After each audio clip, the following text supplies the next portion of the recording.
Or donc, nous voici réunis dans la demeure du poète. Dakar, je me rappelle.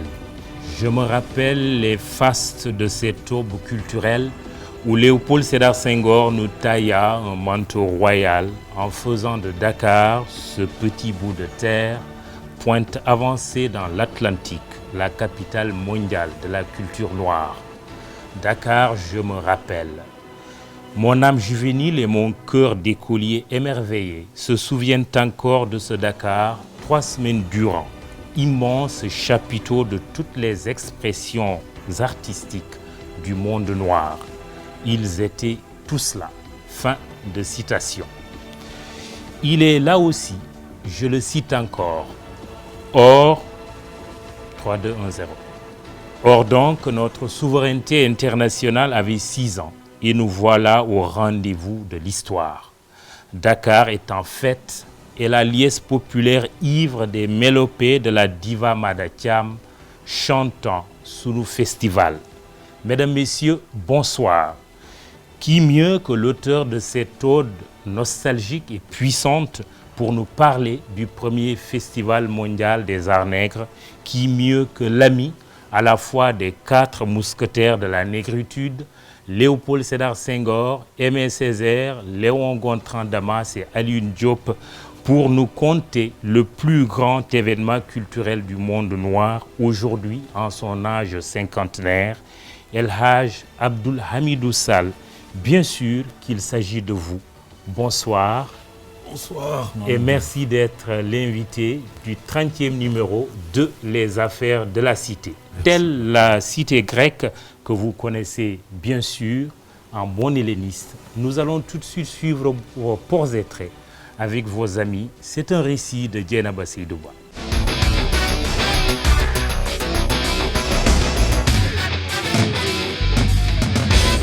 Hamidou Sall, dès que je l'ai rencontré, j'ai pas eu besoin de le choisir. J'ai constaté qu'il était mon frère. Il était une fois le maître tisseur El Hadj Abdoul Hamidou Sall, seul capable de fabriquer cette étoffe, peut-être parce qu'il est poète et savant des grands fleuves. C'est comme cela qu'Éric Orsena décrivait Hamidou Sall, son frère de cœur, dans la préface du livre intitulé « Circonstances du cœur ». Hamidou, c'est mon frère, hein. C'est mon frère du Sénégal, mon petit frère du Sénégal. Et donc, ces liens sont incroyables parce que, d'abord, il y a un lien très profond avec sa mère, Fatou, que j'ai rencontrée plusieurs fois, notamment une fois à Thiès. Il y a un autre lien très fort, c'est que ma marraine à l'entrée à l'académie, c'était Jacqueline de Romilly. Et Jacqueline de Romilly est présente. Et donc, il y a aussi cette dimension de l'académie qui est une autre famille pour nous. Et derrière Jacqueline, c'est un monde que je connaissais assez peu, qui est toute la culture grecque, d'Alcibiade, de Thucydide, etc. Et ça, c'est aussi un cadeau d'Hamidou. Plus ça va, plus l'âge venant, je sais que le moment est venu de dire merci, d'exprimer des gratitudes. Et s'il y a quelqu'un à qui je dois dire merci parce qu'il m'a agrandi, c'est Hamidou. Hamidou est quelqu'un de paradoxal parce qu'à la fois c'est quelqu'un qui est très direct, hein, et puis en même temps secret. Alors je dirais c'est un peu comme le Sénégal d'ailleurs, hein. Il y a des éléments au fond très caractéristiques de ce pays chez Hamidou parce que donc je savais beaucoup de choses de lui, enfin je croyais savoir beaucoup de choses de lui, et puis à travers au fond l'image qu'il en donne dans ce livre, on va plus loin, c'est beaucoup plus profond, et notamment avec cette méditation sur le fleuve, sur les voyages, sur les villes. Sa vision de la poésie est en fait un voyage qui va de son Podor natal jusqu'à la Grèce antique. Ce qui est extraordinaire, c'est qu'à travers l'amour des mots, il y a au fond un hommage qui est rendu à ces 3 maîtres, aussi bien Jacqueline de Romilly, Léopold Sédar Senghor qu'Aimé Césaire.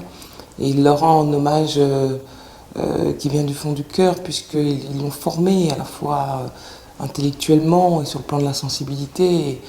Et dans le même temps, il continue à transmettre ce message qu'ils nous ont légué, ce message d'universalité très fort, dans lequel je me reconnais parce que c'est au fond l'essentiel des conversations que nous avons souvent, un message de pluralité, dans l'unité, comme il le dit d'ailleurs. Et il y a dans ce message à la fois une ancienneté, mais en même temps une étonnante modernité qu'il arrive à ressusciter à travers ces trois grandes voix. Je suis impressionné par sa capacité de travail, qui me fait penser à tous les élèves qui sont ici, de Normal Sup, et à tous les archicubes. C'est cette puissance qui, s'il avait été, non pas au Sénégal, mais en France, aurait fait qu'il aurait intégré l'école normale supérieure. Cela me paraît évident, car il avait cette volonté, lui qui a fait du latin, il aurait eu cette volonté de faire également du grec.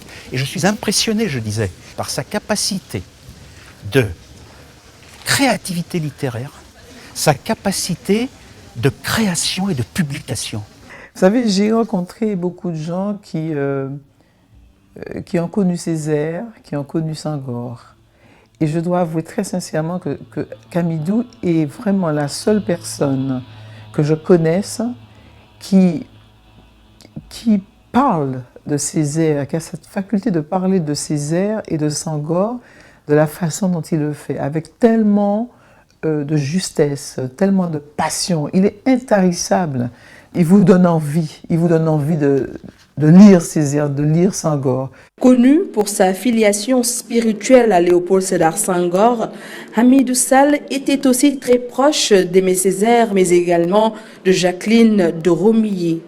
Il écrit dans une langue très profonde des textes où l'on sent sa passion pour la poésie. Et son amour pour la littérature a favorisé la pureté de son cœur, mais aussi la force de son caractère. Neveu de Cheikh Hamidou Kane et d'Abdoulaye Eliman Kane, Hamidou Sall est actuellement le directeur général de la Fondation Forest, basée en Belgique, une fondation principalement tournée vers la culture et l'éducation. Hamidou est le symbole de l'enracinement et de l'ouverture. Il y a entre M.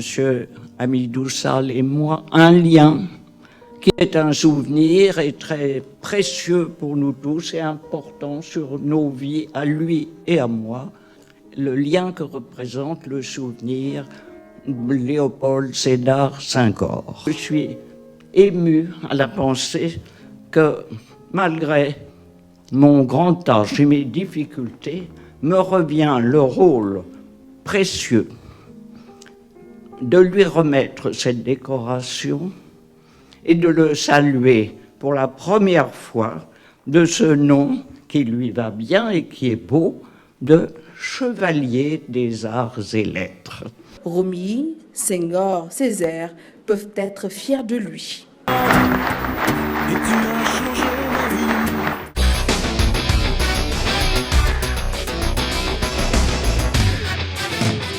El Hadj Hamidou Sall, écrivain essayiste, vous avez produit ces deux ouvrages, Rhapsodie fluviale et Circonstances du cœur, des entretiens avec Jacqueline de Romilly, ouvrage publié aux éditions La Cheminante.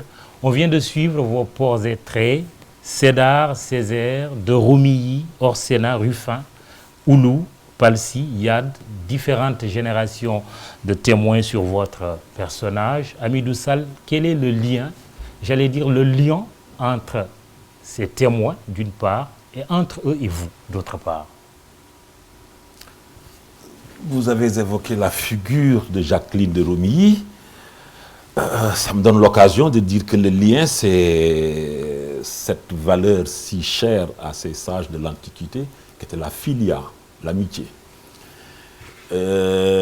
Amitié dont vous savez le rôle, la place et l'importance capitale qu'elle joue dans toutes les sociétés et particulièrement dans notre société. L'amitié est quelque chose qui est très très très fort et qui vous nourrit et qui tonifie votre être et votre rapport à l'autre. Mais j'ai entendu donc ce que mes amis disent. Moi, je pense que d'abord, ce saluent en moi, ils ont contribué à le mettre en moi. Donc, quelque part, c'est eux dans leur amitié. Et je suis même tenté de dire, est-ce que ce qu'ils disent, je ne le dois pas plus à leur amitié qu'à mes mérites propres? Oui. Sédar, Césaire aussi.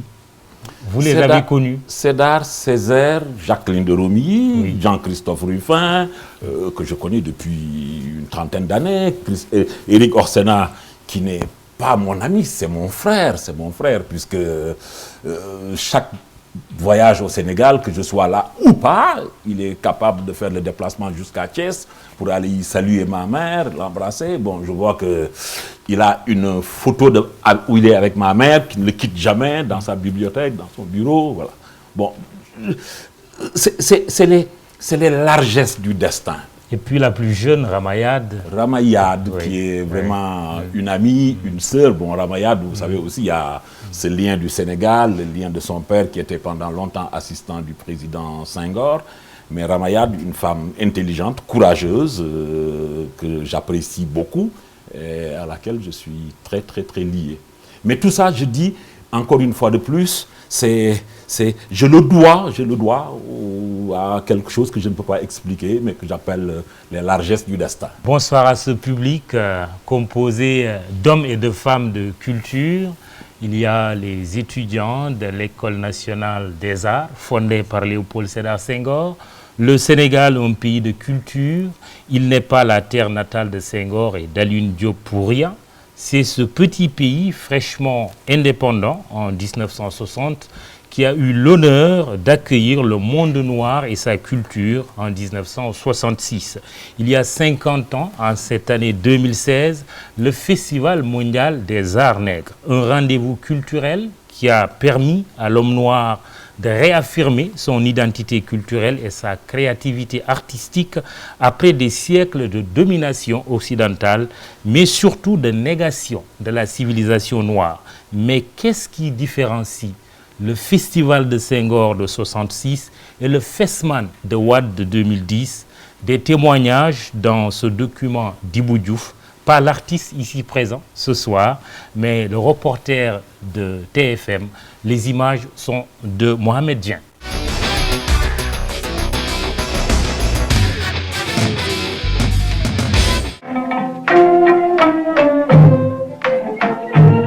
À Dakar, au printemps de 1966, s'ouvrait le premier festival mondial des arts nègres, organisé par l'État du Sénégal, dirigé à l'époque par Léopold Sédar Senghor. Quelques années après l'accession à l'indépendance de la plupart des pays africains, cet événement célébrait pour la première fois en Afrique la créativité et la diversité des arts et des pensées du continent et de sa diaspora. Oui, le Festival mondial des arts nègres, c'est en 1966. Révélon, on va rappeler un peu du président Senghor, et même de l'ancien gardien de la Constitution, Abdou Diouf, qui était avec lui, exactement au Festival mondial des arts nègres.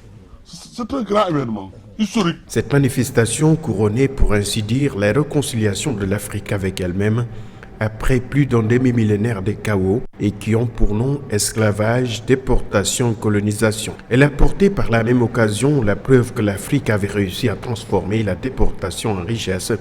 On s'interroge à la fois sur notre devenir en tant qu'Africains, mais aussi ce que la culture négro-africaine a apporté au monde et ce qu'elle peut aujourd'hui dans un monde tumultueux encore apporter, mais aussi faire le point de l'état de nos infrastructures culturelles. De beaux souvenirs pour ceux qui ont vécu cet événement planétaire. Pour ce qui est presque l'ouverture, le continent, il fallait, dans le cadre même de la négritude, mais il fallait nécessairement créer un parallèle. Une image qui m'est restée, j'ai fait même un texte là-dessus, publié dans la revue Présence africaine, c'est ce tableau de Picasso, Guernica, une copie certainement, qui était suspendue dans le hall du musée de Niamey jusqu'au jour où je vous parle. L'image était tellement forte que cette image m'est restée jusqu'à ce jour. Je ne savais pas qu'à l'université de Dakar, il y a eu un orchestre qu'on appelait le Dakar Université Sextet. Nous étions 6. Nous avons joué avec l'Oké Diaz de Franco. au Boulmich qui était logé à la SICAP Rudis, qui n'existe plus aujourd'hui. Il y a tellement de choses. C'était extraordinaire.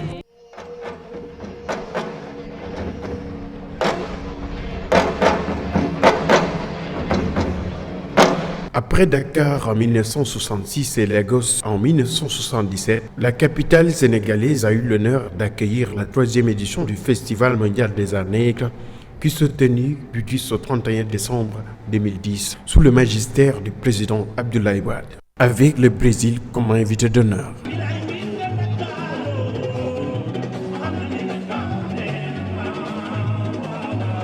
Ces deux rendez-vous culturels ont laissé une empreinte toujours vive dans la mémoire collective nationale et internationale. Toutefois, certains acteurs culturels pensent que ces événements peuvent servir de leçon. Il faut que les intellectuels réfléchissent sur les actes des différents colloques, sur les actes, poser les recommandations des différentes éditions pour se projeter vers la 4e édition du Festival mondial des arts nègres qui va prendre en charge les questions d'actualité, telles que l'intolérance, l'agression. Relever le défi de l'adaptation de l'action des intellectuels et artistes noirs face aux enjeux du XXIe siècle en s'appuyant surtout sur les nouvelles générations.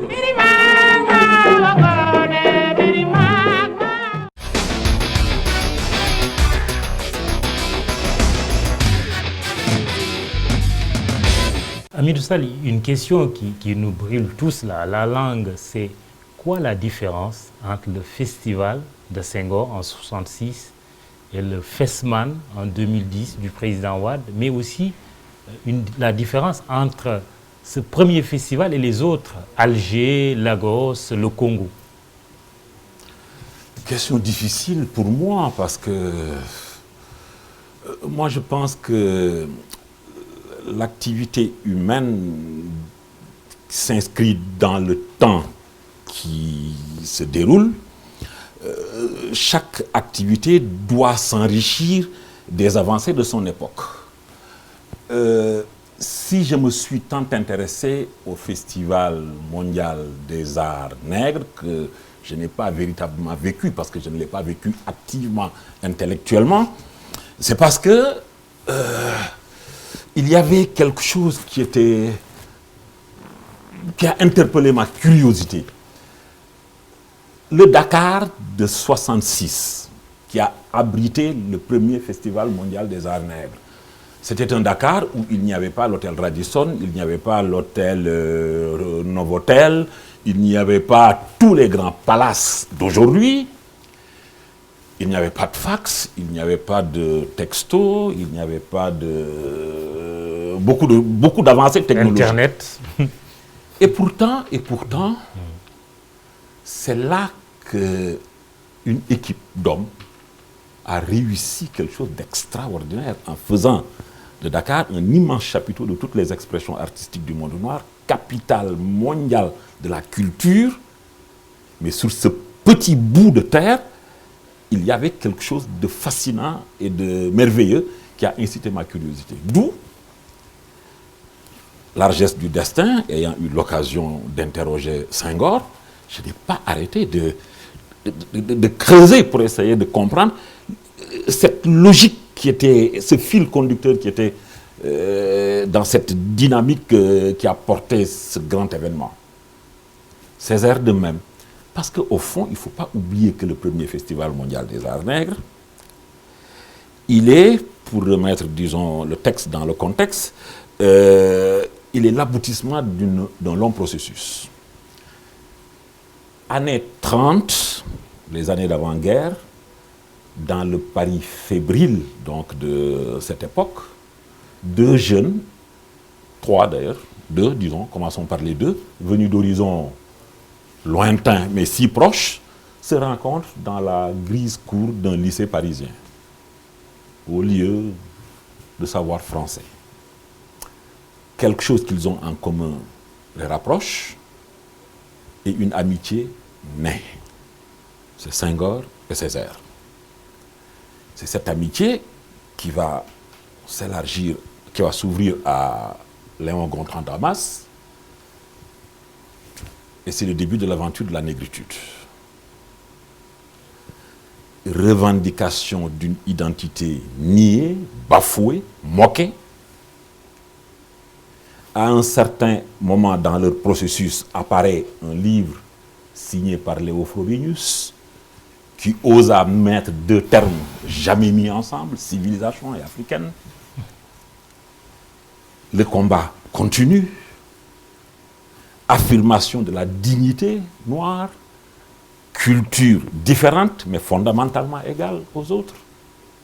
Arrive Alioune Diop, l'aventure continue jusqu'en 1956, amphithéâtre Descartes, dans ce haut temple du savoir français qu'est la Sorbonne. Premier congrès des intellectuels et artistes du monde noir, 1956.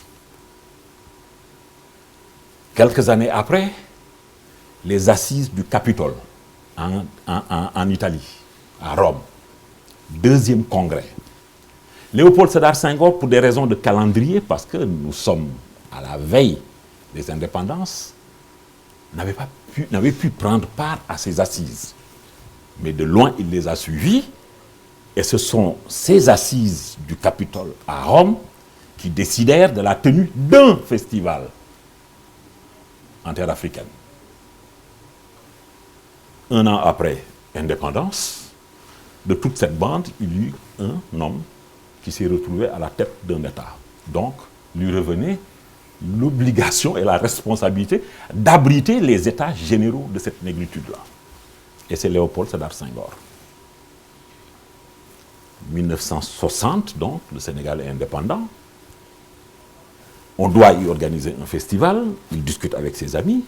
Mais comme vous le connaissez, Senghor, structuré, méthodique, poète, parce qu'il est poète. Et je mets l'accent sur cette dimension, parce que le poète, c'est celui qui est porteur d'une parole devancière. Le poète est un prophète. C'est ainsi que le définit d'ailleurs Hugo. Le poète, c'est celui qui vient en des jours impies préparer l'avenir. Quand Rimbaud lui-même aussi nous dit que le poète est un voyant, c'est celui qui est conçu pour voir et sentir ce que les autres ne voient pas. Parole devancière, il demande à ses amis de lui donner, laisser le temps de s'organiser. Parce que je l'ai dit tout à l'heure, à cette époque, Dakar n'avait pas d'infrastructure capable d'accueillir autant de monde. Mais à côté de l'infrastructure, il y avait aussi le contenu du festival. Parce que c'est les états généraux de la négritude, Senghor accueille le monde noir. Il lui fallait bien travailler au contenu de ce qu'il allait présenter à ses hôtes. J'ai dit hôte, c'est merveilleux d'ailleurs, ce terme de la langue française, il marche dans les deux sens, celui qui est reçu et celui qui reçoit. Donc qu'allait-il présenter à ses hôtes? Il fait le bilan. Jusqu'en 60, Ibou Diouf est là, jusqu'en 60, au Sénégal, la seule forme d'art qui put s'apparenter à l'art moderne tel que défini et transmis en Europe depuis la Renaissance, la seule forme qui s'approchait, sans le support du chevalet, c'était la peinture sous verre. La peinture sous verre, qualifiée, comme je dis, à tort d'art naïf, en raison de son graphisme, sans volume ni perspective. Et puis aussi de ses couleurs en aplat. Ce n'était pas assez pour Senghor. Il s'investit à fond pour l'émergence d'une nouvelle forme, d'une nouvelle expression plastique, enracinée dans les valeurs de la sénégalité du monde noir, mais résolument ouvert aux apports fécondants, comme il dit, de l'ailleurs. 1962, donc 2 années après l'indépendance, il crée de toutes pièces l'école des arts. Cycle de formation 4 ans, Et pour le faire, d'ailleurs, au passage, je signalerai qu'il s'est appuyé sur 2 Sénégalais qui étaient déjà diplômés des Beaux-Arts en France. Iba Ndiaye et Papa Ibra Tall. Donc, 62 créations de l'école des arts, 4 années cycle de formation, 62 plus 4 ans, 66. Je vous laisse, voilà, oui. On est au rendez-vous. Oui.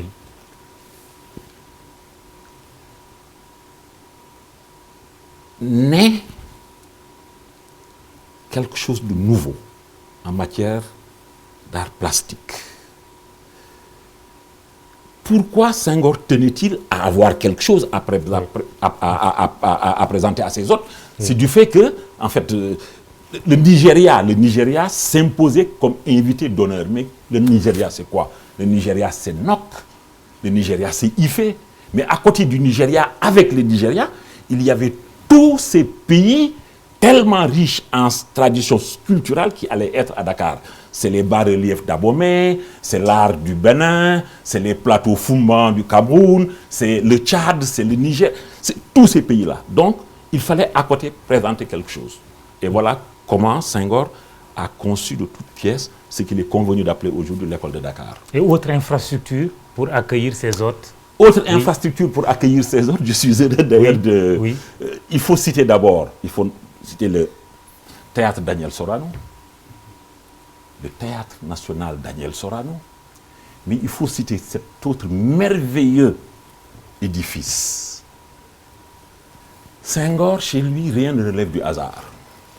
Il l'a fait construire sur la baie de Soumbédioune, face à l'autre monde, l'autre rive vers laquelle la violence, une violence indicible de l'histoire, déporta des millions d'enfants de la terre africaine. Mais Senghor, c'est un homme d'unité et de pluralité. Ce monument, qui était à l'époque le seul visible sur toute cette corniche-là et sur la baie, c'est le musée dynamique. Musée dynamique qui reflète quelque part aussi toutes les traces de sa formation classique, parce que c'est un professeur de lettres classiques, c'est un professeur très marqué par la civilisation grecque. Ce monument au loin, avec ses colonnes, rappelle un peu les temples à péristyle grec, en terre africaine. Et c'est ça. Donc il y a eu ces deux monuments. Mais il y a autre chose, et on n'y pense pas, on ne le dit pas d'ailleurs assez souvent. Puisqu'on a dit qu'il y avait un déficit de chambres d'hôtel, il fallait bien loger ce monde. Les allées du Centenaire. Les allées du Centenaire ont servi en grande partie à loger les festivaliers avant d'aller vers leurs destinataires. C'est donc cette capacité d'anticiper, d'organiser, de faire du temps aussi son allié. Parce que rien ne se fait sans le temps. Tout ce que l'on fait sans le temps finit par s'en venger. Et la vengeance du temps est impitoyable, Mahmoud. Très bien. On reviendra sur la différence entre le premier festival et les autres. Ben, la parole au public, j'ai envie de la donner d'abord à Ibou Diouf. C'est vous qui avez fait l'affiche du premier festival. Le micro pour Ibou Diouf. Oui, voilà, juste là. Bonsoir. Bonsoir. Oui, l'affiche du festival, j'ai réalisé. Mais pour la question, c'est-à-dire pour le festival, vous avez... Oui, le Festival mondial des arts nègres, comme a dit Amadou, il a tellement bien résumé que pratiquement je ne sais pas si je dois rajouter quelque chose. Oui. Mais quelque chose de vous. Voilà, moi, personnellement, c'était comme nous étions déjà acteurs, artistes. C'était déjà extraordinaire de participer à ce premier festival des arts nègres. Parce qu'on a tellement attendu entre 62 et 65. Je pense qu'à 65, on posait des questions, est-ce que c'était 65 ou 66? Mais comme a dit Amadou, je pense finalement Senghor avait opté pour 66. Oui. Alors le 66 est venu, il y a eu une sélection nationale, dirigée, je crois, par il y avait un commissaire, mais toujours sous la supervision le président Senghor. Voilà. Ouais. Alors, j'ai été sélectionné. Il y avait une sélection nationale. Et il y avait Ndiaye, etc. Certains artistes. Nous étions, je pense, 10 ou 11 artistes sénégalais à figurer dans le catalogue international. L'exposition a eu lieu au palais de justice, l'actuel palais de justice. Oui. Alors voilà, je pense que ça a eu un succès, sur le côté purement plastique. Alors vraiment, ce côté, c'est-à-dire l'appréciation que j'ai, bon, en tant que participant, avoir réalisé l'affiche du premier festival déjà des Arnègres, j'ai eu le premier prix, le deuxième prix, et puis voilà, j'ai failli avoir le grand prix de peinture aussi. Qu'est-ce que vous avez inspiré en réalisant l'affiche? Qu'est-ce qui vous avait inspiré? Voilà, parce qu'à l'époque, j'avais lu un livre de Senghor, mais entre Senghor et un livre de M. André Malraux, je crois que c'est le Musée imaginaire. Musée imaginaire. Voilà. Et puis en fin de page, c'est-à-dire la conclusion, quand il parlait sur l'art nègre, à l'époque, ça m'avait tellement frappé, cette vision qu'il avait en tant que, je ne sais pas, je sais qu'il est un homme de culture très avancé. Ben, cette espèce de rencontre m'a permis personnellement d'avoir déjà une idée de synthèse sur le continent et l'universel. Mais intérieurement, j'ai pensé faire ces symboles. C'est un ensemble de symboles liés qui était l'explication même de l'affiche. Merci Ibou Diouf. Juste à vos côtés, Baba Diop. Mais je crois que moi, je n'étais pas particulièrement parce que j'étais à Saint-Louis, mais je me suis beaucoup intéressé effectivement à ce premier festival mondial des arts nègres. Je me suis beaucoup intéressé aussi à cette époque à Paris. Il faut savoir que, bon, on parle effectivement de Senghor, mais il y avait la Société africaine de culture. Et Alioune Diop a beaucoup joué. Il faut lui rendre hommage. Quand on lit Présence africaine, le numéro 1 de Présence africaine, quand on voit ceux qui ont écrit et ceux qui ont pensé un peu de ces relations, parce qu'il ne faut pas oublier que moi je considère que le Festival mondial des arts nègres, c'est l'autre pendant. Ce n'était plus le recevoir, mais c'était le donner. Parce que toute la colonisation, on a nié la culture africaine, la culture nègre. Il fallait effectivement montrer que d'abord établir, et ça ne s'est pas seulement passé dans le domaine des arts plastiques, mais aussi au cinéma, dans les autres formes d'art aussi, montrer que effectivement que cette négation-là n'a plus raison d'être, n'avait déjà pas eu raison d'être. Et que cette période tombait aussi avec les Noirs américains qui, après la guerre, après les discriminations, se retrouvaient à Paris, et c'était aussi leur revanche avec le jazz comme apport. Donc tout ce que la culture nègre et la diaspora avaient apporté se retrouvait effectivement ici à Dakar. Et c'était la meilleure réponse au monde pour établir effectivement la falsification de l'histoire. Et c'est ça qui est vraiment très intéressant justement dans ce Festival mondial des arts nègres. Vous l'avez dit, les contextes ne sont pas les mêmes. Il y avait une mobilisation, il y avait aussi autour de cette négritude-là, de l'émancipation, même pas émancipation parce qu'on l'était d'ailleurs, de la reconnaissance du déni qui s'était passé dans toutes les formes d'art, et c'était l'époque. Maintenant, pour le second Festival mondial des arts nègres, c'est vrai que c'est une autre époque. Le monde a changé, les préoccupations ont changé, les idéologies aussi se sont estompées, et les illusions effectivement aussi n'étaient plus ce qu'elles étaient avant. Donc l'aspect, effectivement, on a vu que pour le second festival mondial ici, et Aziz, ça lui a fait beaucoup plaisir, le fait que la musique soit effectivement la pointe du rassemblement. Parce que, effectivement, ce qu'avait offert en 1966 aujourd'hui, c'était de par le monde la musique quand même africaine. Et la mode aussi africaine. qui envahit le monde et qui continue à l'envahir. Et c'est pour cela que lors du second festival mondial, je crois que la musique avait une grande part et on avait montré aussi toute cette créativité avec ces grands musiciens qui sont venus. Bien sûr, le Brésil, effectivement, était là, présent. Et ça nous a rappelé que les liens entre le Sénégal et le Brésil ne dataient pas d'aujourd'hui.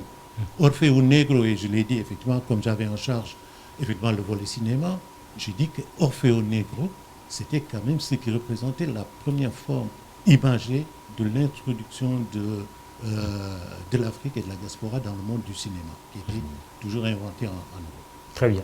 Juste derrière, Boubacar, et puis Alassane Cissé, peut-être des questions, oui, de nos confrères. Boubacar, oui, allez-y. Oui, oui. Moi, c'est... Baba Diop est revenu là-dessus, c'est le fait qu'on veuille, qu'on insiste sur le fait de ramener tout ça à Senghor, alors que c'était un mouvement d'ensemble. C'était la Société africaine de culture, c'était Présence africaine, c'était Aliou Diop, et aussi disons la communauté africaine-américaine qui tenait aussi à avoir un terrain pour sa reconnaissance, disons, la reconnaissance de sa personnalité.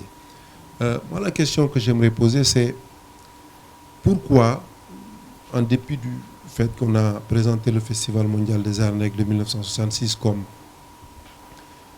réceptacle, comme lieu d'affirmation et de reconnaissance de cette civilisation millénaire, que ça a été vu en même temps comme lieu d'activité pour des peuples liés encore à une certaine puissance coloniale.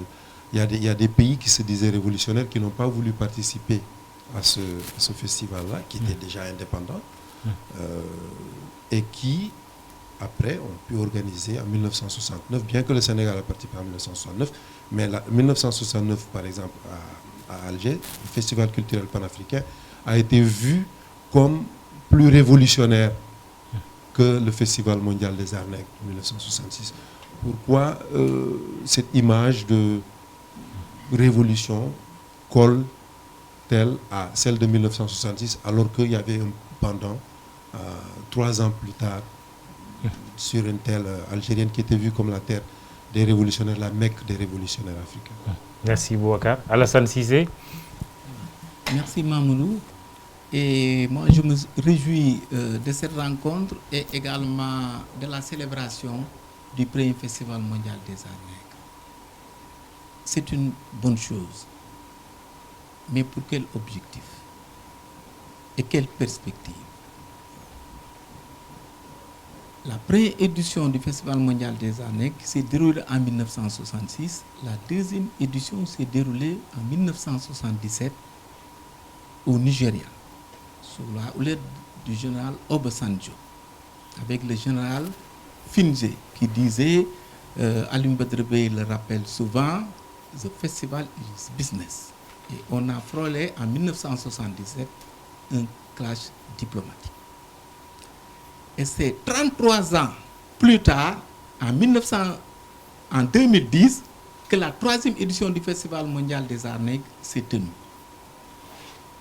Après la célébration du premier festival mondial, est-ce qu'il faut célébrer encore la 2e édition au Nigeria? Est-ce qu'il faut célébrer encore la 3e édition? Célébration, oui. Mais à mon avis, mon point de vue, c'est en 1966, le Sénégal a permis à la face du monde de valoriser son patrimoine culturel. Et le Sénégal a également été un fer de lance de ce que le monde noir a apporté au patrimoine universel. Et à mon avis, en 2010, ça nous a permis de renouer avec l'initiative historique. Parce que le Sénégal qui était à la pointe et qui a permis à d'autres ténors, que ce soit de la musique ou bien de la danse, entre autres, dont Youssou Ndour, de s'engouffrer sur la brèche de 66, qui a ouvert les portes, qui a fait de telle sorte que le Sénégal a connu un rayonnement culturel. À mon avis, l'heure est que le Sénégal renoue encore avec cette initiative historique. Pour moi, c'est l'État qui avait organisé en 66. L'État a organisé en 2010. Pour moi, l'État doit réfléchir. Et les acteurs de la culture et les acteurs du festival et d'autres acteurs doivent réfléchir pour aussi organiser la 4e édition du point de vue des recommandations, des orientations et par rapport à l'enjeu actuel. Parce que on est dans un monde perturbé par des violences, perturbé par des incompréhensions, mais à mon avis, la culture peut sauver le monde, humaniser le monde, parce que la culture est source de partage et également mouvement vers l'autre. Merci. Alassane Cissé, on déplace le curseur par là, parce qu'il y a Aziz Dieng et Racine Senghor qui souhaiteraient se libérer après. Oui, Racine Senghor, avant de redonner la parole à Hamidou Sall. Ouais.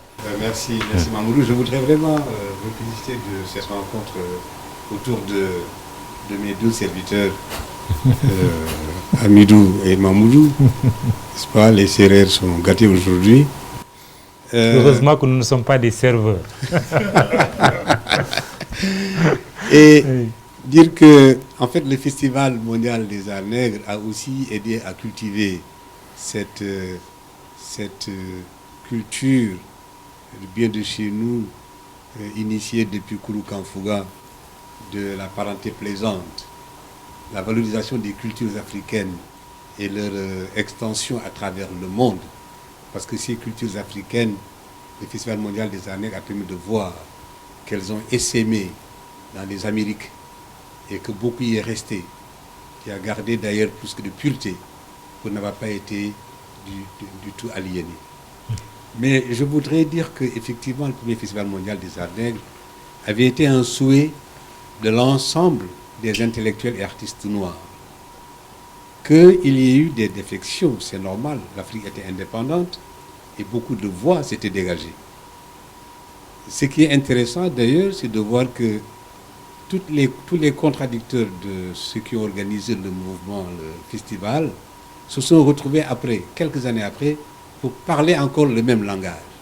Cela veut dire que c'est des questions tout à fait conjoncturelles liées à des aspects politiques qui se sont estompés très vite. Je voudrais rappeler que ce premier festival mondial de 1866, comme l'a dit Hamidou, initié depuis bien longtemps, mais fixé en 1956 et en 1959, était une manière pour les Africains de prendre un nouveau départ, 6 ans après les indépendances. Et ça, c'est extrêmement important. On aura vu que, aussitôt après le Festival mondial des arts nègres, toutes les disciplines artistiques et culturelles ont commencé à se développer. La littérature, le cinéma, la musique, la danse. Beaucoup de choses que l'on considérait chez nous comme juste pour s'amuser sont devenues des espaces dans lesquels se sont exprimés de grands artistes, de grands hommes de culture. Les gens ont commencé à vivre de cela. Et c'est le début véritablement des industries culturelles en Afrique. Ce dont on parle aujourd'hui, ça a commencé déjà là en 1966. Si Malraux a dit que Senghor portait sur ses frères épaules le destin de tout son continent, mais en fait c'est parce qu'il était simplement celui qui l'a porté. Tous les autres avec lui derrière. Mais Hamidou a bien dit que c'était lui le chef de l'État. Il pouvait faire quelque chose à ce moment-là. Je voudrais indiquer que le deuxième festival mondial des arts nègres, le troisième, pardon, qui a été organisé au Sénégal, est arrivé avec beaucoup de retard. Et que l'ensemble des réunions des intellectuels qui se sont tenues entre 1977 et 2010 ont souhaité que ce festival-là soit organisé. Peut-être que était-il un peu trop grand, parce que le Festival mondial des arts nègres était trop ambitieux. Il est le festival de plusieurs festivals. Il regroupe trop de disciplines. Ce n'est pas un festival de la musique, ce n'est pas un festival du théâtre, ce n'est pas un festival de la danse, un festival de la musique, un festival de la littérature, etc., etc. Toutes les disciplines sont réunies pour faire un festival et ça, c'est énorme. C'est énorme. C'est peut-être ça qu'il faudrait revoir, de mon point de vue, parce qu'il va falloir le regrouper les gens bien après. Mais l'idée est très bonne d'organiser ce festival mondial des arts nègres et de le redimensionner. Aziz Dieng, après Hamidou, oui. Bonsoir, je voudrais féliciter l'invité. Nous avons partagé beaucoup de choses d'ailleurs dans notre prime jeunesse sur le plan culturel. Très jeune déjà, nous avions fait beaucoup de choses. Je me réjouis de voir que tout cela a continué. Moi, j'ai envie de parler de l'impact du festival. Je vais donner 2 exemples très concrets. Vous savez que j'ai eu un rapport d'intériorité avec le dernier Festival mondial des arts nègres. J'étais le commissaire chargé de la musique internationale. Donc, j'ai discuté avec toutes les grandes stars de la musique qui sont venues. J'ai signé, j'ai travaillé sur leur contrat. Je vais vous donner 3 exemples. Wycliffe, nous avons mis 6 mois à discuter avec lui. Il est très dur en business. Dès qu'il a mis les pieds en terre sénégalaise, il a senti une certaine dynamique. Il a changé d'avis. Vous vous rappelez, le jour de l'ouverture, n'était pas prévu dans le protocole. Il a demandé la parole et a offert un concert gratuitement. Et a proposé de mettre en place une entreprise culturelle qui va travailler à établir un pont entre les artistes d'Afrique noire et les artistes d'Amérique. Deuxième exemple, Andy Narell. C'est le plus grand virtuose du steel drum, le plus grand virtuose mondial. Le steel drum inventé par les esclaves noirs de Trinidad Tobago. À la fin du festival, il m'a écrit une lettre. J'ai cette lettre-là. Désormais, le Sénégal m'appelle, je viens gratuitement. Ce n'est plus une question de business. Troisième exemple, de nombreux artistes du jazz américain, de grands artistes, qui m'ont dit,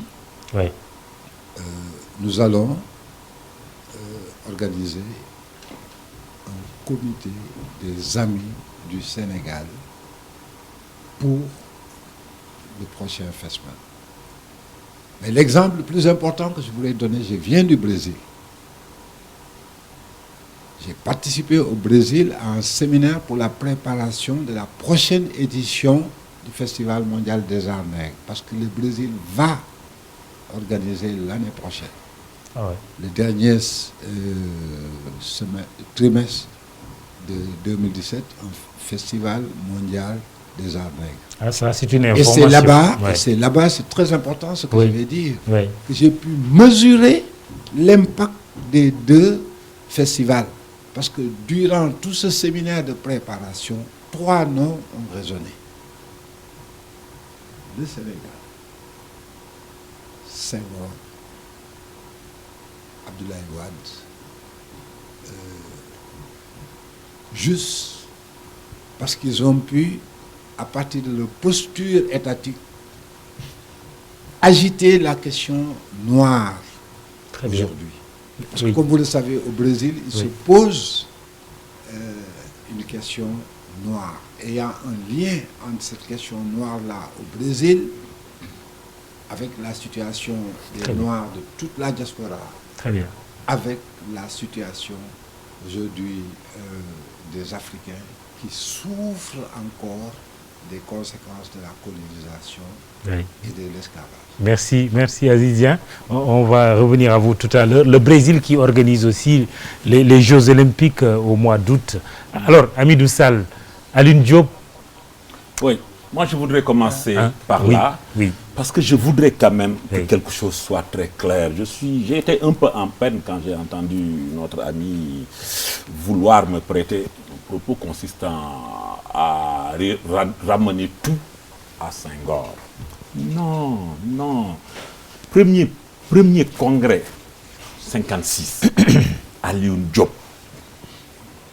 maître d'œuvre, cheville ouvrière, sentinelle avancée de ce combat-là. Et au-delà du congrès de 56, présence africaine, la maison d'édition, Elle a permis au génie littéraire tenu à l'écart des grandes maisons d'édition françaises d'offrir au monde ce qu'elle portait au plus profond d'elle.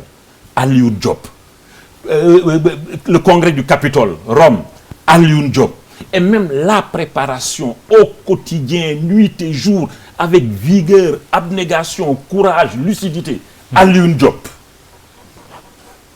Aimé Césaire, à la mort d'Alioune Diop, lui a dédié un poème tel obsidienne pour Alioune. Que dit-il? Le message, ce dont on parle, le message à travers la poussière des confins et le ventre de la vague. Tu le tins au-dessus de ta tête toujours, à bout de bras, hors bout, à bout de cœur, hors peur, dans l'ordre intime.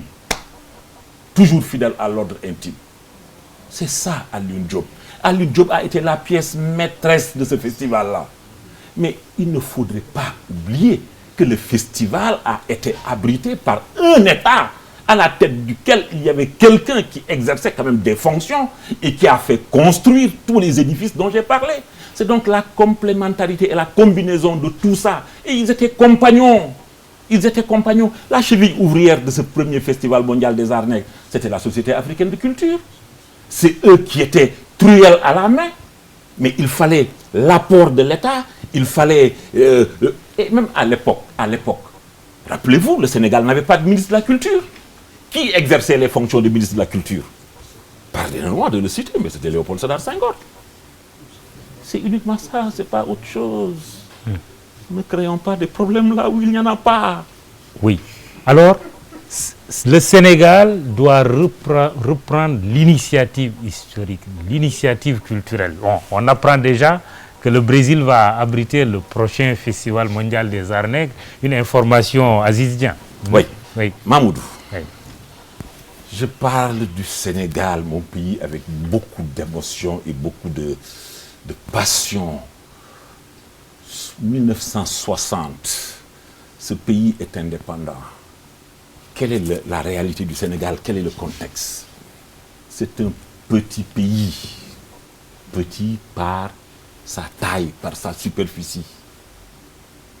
L'économie de ce pays repose sur l'agriculture. Cette agriculture repose sur la monoculture arachidière.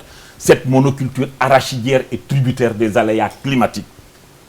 Senghor, pour le citer ou pour ne pas le citer, 20 ans à la tête de l'État, 13 années de sécheresse. Ce n'est pas particulièrement formidable, mais c'est dans ce contexte de faiblesse, de relative faiblesse économique, qu'il a contribué avec d'autres fils du Sénégal, à donner à ce petit pays-là une voix, une présence et un rayonnement extraordinaire dans le monde. Mais ça, on ne peut pas le nier, il faut l'accepter. Il faut l'accepter. Et ce n'est pas le Sénégal est ce pays qui a envoyé ses enfants dans tous les hauts lieux de savoir français. Tant la qualité de l'enseignement était extraordinaire. Nous avions des lycées d'excellence ici, qui étaient des sortes d'antichambres aux grandes classes préparatoires et dans toutes les grandes écoles.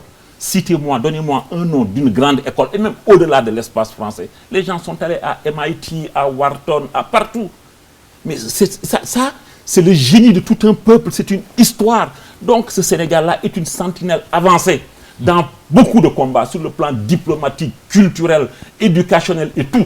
Et si aujourd'hui, si nous avons même un peu la rage au cœur quand nous parlons, c'est parce que, excusez-moi, c'est mon pays, donc je suis qualifié à en parler. Il y a eu après une sorte de catastrophique dérapage qui fait qu'aujourd'hui, il nous faut courir pour reconquérir aussi ce qui est à nous. C'est ça le fond du problème. Pèlerinage chez l'homme sans qui, avec les Alioune Diop et Césaire, bien sûr, le rendez-vous du donner et du recevoir de 66 n'aurait pas eu lieu. Bienvenue à la maison de Léopold Sédar Senghor, visite guidée Aïssatou Paye Fall et Diafaraba. Une autre personnalité de l'État a fondu en larmes, assis là où vous êtes assise, parce que la personne s'est remémorée son passé avec Senghor. Elle a dit, c'est Senghor qui m'a fait. Et c'est vraiment une haute personnalité. Et donc, quand il s'assoit ici, les souvenirs affluent. Il y en a qui disent, je ne peux pas entrer dans la maison parce que je vais pleurer. Je dis, mais venez pleurer et puis dites-nous vos témoignages, ça va nous apporter quelque chose. Une qui est arrivée dans la chambre de Madame Senghor, elle s'est couchée. Voilà, il savait qu'il ne fallait pas toucher, mais c'était tellement confortable. Et bon, ses petites jambes étaient un peu fatiguées. Alors, elle s'est couchée, là, on a bien ri. On lui a dit, mais il ne faut pas toucher, et toi, tu te couches. Donc, elle s'est vite levée.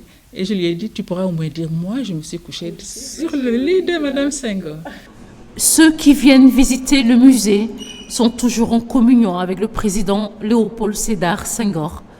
L'âme du poète, en dit-il toujours les dents de la mer, demeure du natif de Joal. En tous les cas, le musée, érigé en son honneur, attire le public. De plus en plus. Puisque l'année dernière, nous avons eu 1800 entrées à peu près. Et cette année, au mois de juillet, nous avons déjà 2300 entrées. Donc vous voyez que ça augmente considérablement. Et c'est dû aussi, et ça on vous le doit aussi, parce qu'il y a eu des émissions dans chaque télévision, vous vous êtes intéressés, vous êtes venus faire des reportages, et je pense que ça a joué.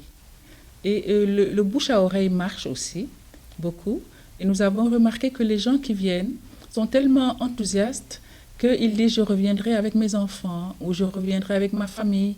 Et les élèves même reviennent encore avec avec leurs camarades. Je pense que ça va de l'avant. Bien sûr, on ne jugera jamais que c'est assez. Et bien sûr, les touristes viennent plus que le Sénégalais moyen. Mais là, je profite justement de votre antenne pour lancer un appel et pour leur dire cette maison est la vôtre. Elle est là pour pérenniser l'image du président poète. Donc, venez la visiter. Vous serez plus proche de lui et vous sentirez sa présence. Dans son bureau, rien n'a changé. Tout est resté intact pour immortaliser l'intimité du poète. On a juste nettoyé. Donc, les tapis muraux que vous voyez, ce sont les mêmes. Les tapis au sol, les mêmes. Les objets, les mêmes.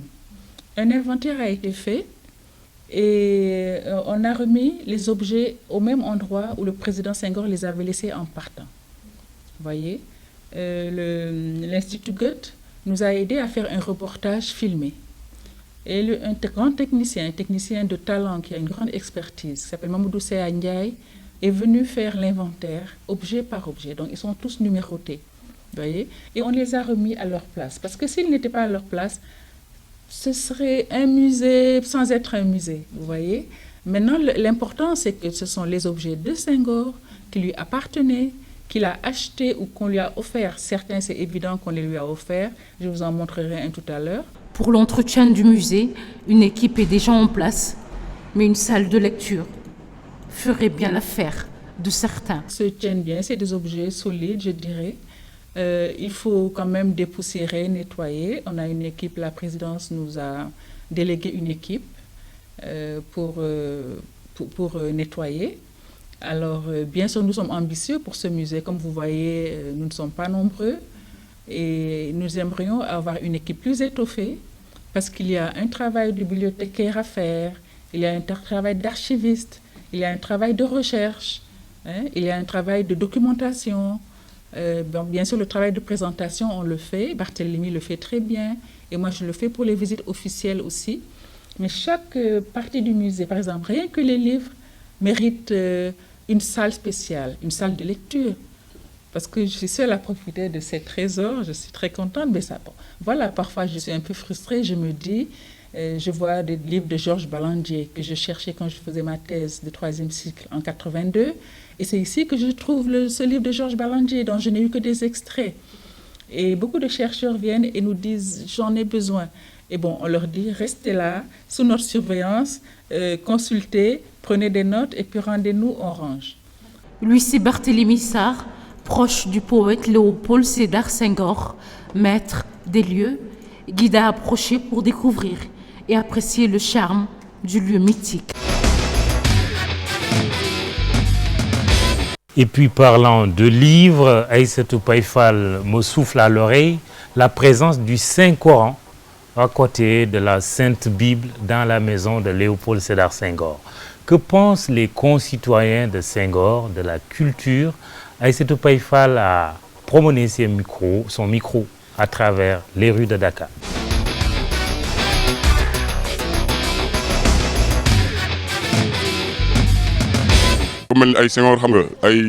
Notre culture, c'est Senghor, Yandé Kodoussem, Lat Dior, Serigne Touba, Mame El Hadji Malick Sy. Nous sommes fiers de ce que nous sommes. Nous sommes bien éduqués par rapport à la tradition sénégalaise.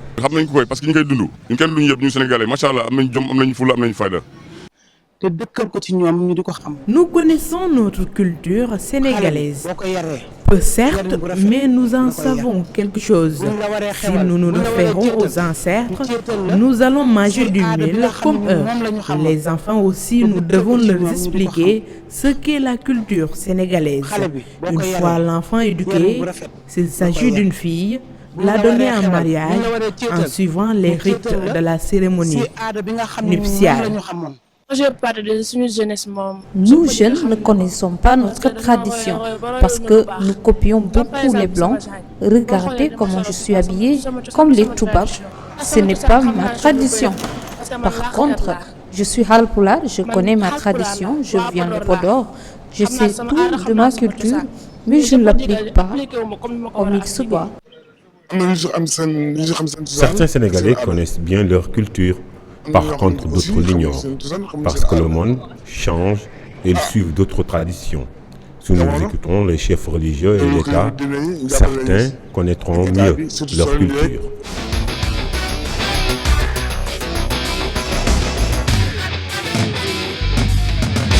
Hamidou Sall, avant de retourner le micro au public, vous avez entendu ces Sénégalais parler de la culture. Vous avez maintes fois visité la maison de Léopold Senghor, devenue aujourd'hui musée. Mais ma question est de savoir qui habitait dans cette maison. Le poète, le président, l'homme tout court avec ses proches, ses intimes. Senghor est un homme de multiples légitimités. C'est d'abord le poète. C'est l'homme politique, c'est le père, pater familias, mais c'est un homme d'unité et de pluralité. Je voudrais d'abord, parlant de la maison, dire que c'est un exemple concret de l'unité et de la cohérence de Senghor. Senghor s'est battu pour l'émergence de nouvelles expressions plastiques, j'ai dit tout à l'heure, mais il s'est battu également pour la conception et la définition d'une architecture qui, ouverte à la modernité, s'ancre dans nos réalités. Notre réalité, c'est que nous appartenons à une ère géographique et culturelle qui est ce vaste empire du Mali, où il y a des chefs-d'œuvre Djenné, Tombouctou, Gao, etc. Et là même la ville de Dakar, le Dakar d'hier, nous offre des édifices tels que le ministère des Affaires étrangères, la Chambre de commerce, l'Institut d'hygiène sociale qui est en face de la poste de Médina. C'est également la gare de Dakar, etc. Et donc, dans son combat pour faire de ce petit bout de terre, parce que la presqu'île, elle est petite, il faut le dire, il a voulu harmoniser. Donc, cette nouvelle définition d'architecture est une synthèse de cet art traditionnel, cette architecture, cet art d'habiter et d'occuper l'espace transitionnel avec les avancées de la modernité. Ça a donné quoi? Ça a donné le style architectural de sa maison. Il ne pouvait pas prêcher et lui ne pas vivre dans ce parallélisme asymétrique qu'il a tant défendu, parce que bon, c'est les images analogiques, le parallélisme asymétrique. Mais c'est ça qui a donné également la foire de Dakar. Malheureusement, aujourd'hui, invisible, tant elle est ceinturée par un style que je ne saurais définir. Je ne sais même pas comment parler. Mais bon, ceux de mon âge sera apercevoir les formes de ce centre d'échange international au loin. Bon, c'est donc le CICES, mais c'est aussi l'université Gaston Berger et beaucoup d'autres édifices. Donc, il y avait tout un... À l'époque, d'ailleurs, je me souviens, on parlait de main basse sur la ville. Main basse sur la ville, parce qu'on ne pouvait pas construire n'importe comment, on ne pouvait pas construire n'importe où, on ne pouvait pas mettre n'importe quelle couleur, etc. Il y avait un souci d'harmonie. Bon, qui a habité cette maison? C'est donc le poète, qui, à l'octobre de sa vie, et après avoir tiré sa révérence élégamment, parce que au fait des honneurs et de la gloire politique, il fit comme... Mais contraint, dirait d'autres. Moi, je ne peux témoigner que de ce que je sais. Bon, d'autres témoigneront de ce qu'ils voudront, et moi, j'accepterai leur témoignage sans me l'approprier. Mais moi, je pars d'un principe. Cet homme me dit, d'abord, je ne voulais pas aller en politique. Il est tombé en politique par devoir, comme on entre en religion. Ensuite, il dit, je voudrais partir en 1965. Et puis en 1962, il s'est produit quelque chose que je tiens comme étant une catastrophe pour notre pays, de voir deux hommes, deux enfants de ce pays, si complémentaires, se séparer. Se séparer. Je parle de Mamadou Dia et Senghor.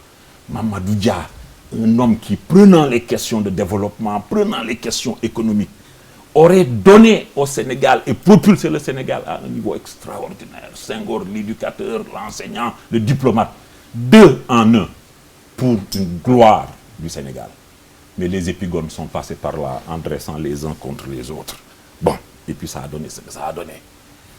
Mais il tire sa révérence quand même en 80. Et puis Senghor était un homme de foi aussi. Vous avez dit tout à l'heure, le Coran à côté de la Bible. Moi j'ai vu Senghor prier le dimanche avec l'abbé Ndiaye, qui était aumônier du palais, Alexandre Ndiaye je crois, tous les dimanches. Pour ceux qui connaissent le palais de la République, l'escalier central, il y a un bureau au premier étage. 19h, il donne sa main, il prie en latin. Et il prie dans quel latin? Il prie dans le latin de la Vulgate, le latin de Saint-Jérôme, avec Augustin Ndiaye. Pendant qu'il est dans son heure de prière en latin, devant, sur sa natte, très souvent, Mame Seydou Nourou Tall qu'on a vu tout à l'heure dans les images. Et Senghor a failli laisser sa vie à la grande mosquée de Dakar. Vous vous souvenez de cette tentative d'assassinat? Mais aussi, j'évoquerai, si vous permettez, avec un glissement, la terrible actualité en France, dans une église, un prêtre égorgé. Aujourd'hui, on parle de terrorisme. Votre réflexion autour de ces questions?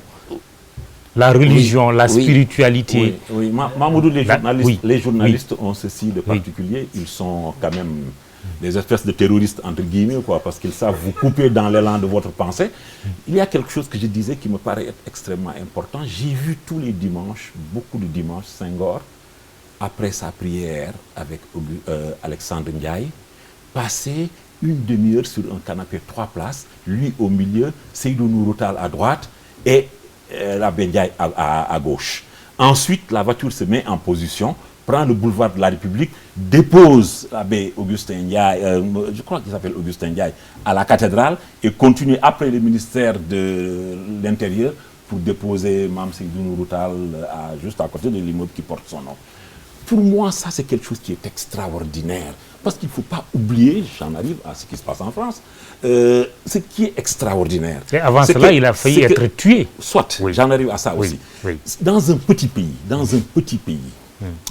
où l'écrasante majorité des musulmans accepte à sa tête un homme issu de deux minorités, religieuses et ethniques, et que cet homme-là travaille au ciment et à l'unité de ce pays-là, dans un pays où lui-même, si vous parcourez ses textes, notamment dans son intervention quand il est allé recevoir le prix des libraires allemands à Francfort, il a défini, assis conceptualiser ce qu'il appelle l'accord conciliant.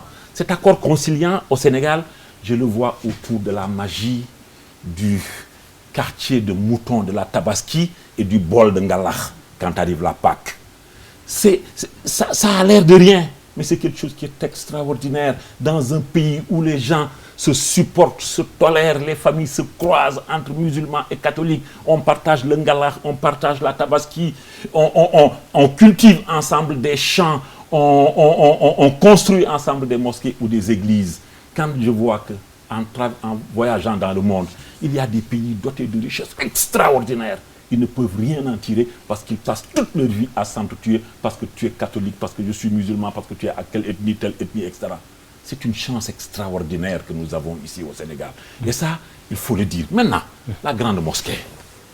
Mais ce monsieur, nourri de culture sainte, avec une famille d'ailleurs où il y avait beaucoup de musulmans, avait l'obligation et le devoir à chaque fête d'aller congratuler ses concitoyens.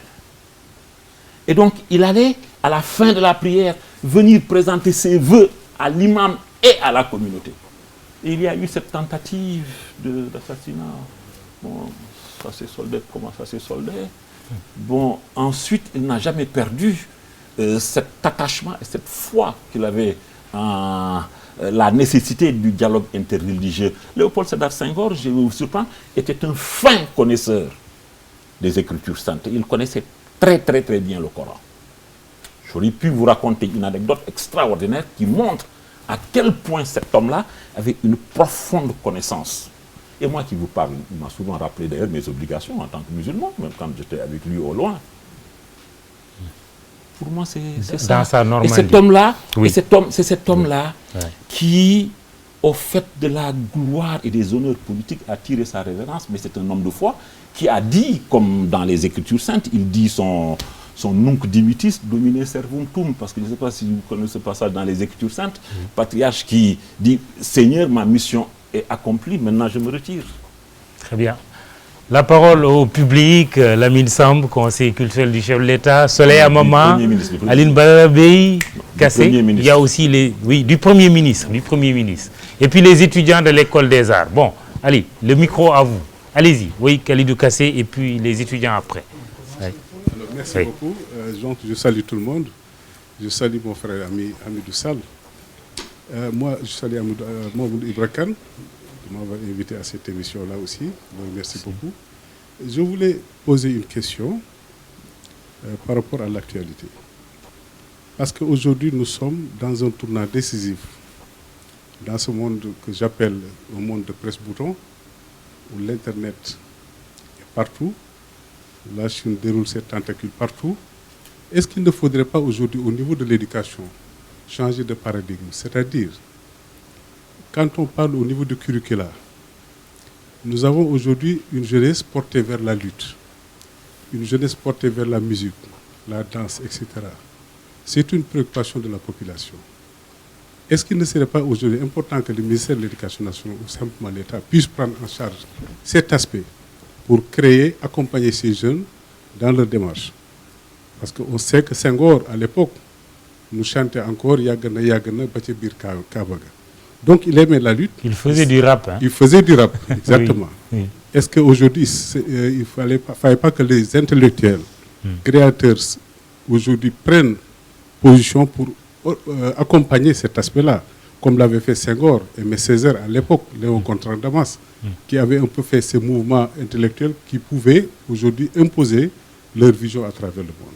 Bon, c'est une première question, je vous remercie beaucoup. Merci Khalidou. Aline Badara Bey. Merci Mamoudou. Moi je voudrais d'abord vous féliciter pour le choix de l'invité. Hamidou est d'abord un ami, mais c'est surtout un brillant intellectuel. Et comme il le dit, excellent poète aussi, qui a côtoyé, fréquenté ces monstres de la culture mondiale.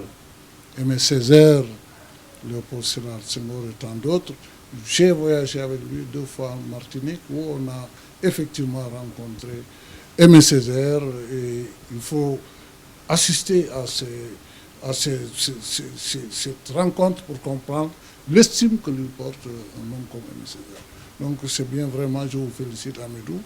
il connaît ses relations. Alors moi, je voudrais vraiment, si je ne le ferais pas, il faut revenir un peu sur le FESMAN, sur le Festival mondial des arts nègres. Qui ne s'appelait pas FESMAN, le premier. Qui ne s'appelait pas. Oui. C'était, on disait, il fallait bien dire Festival mondial des arts nègres. C'est ça.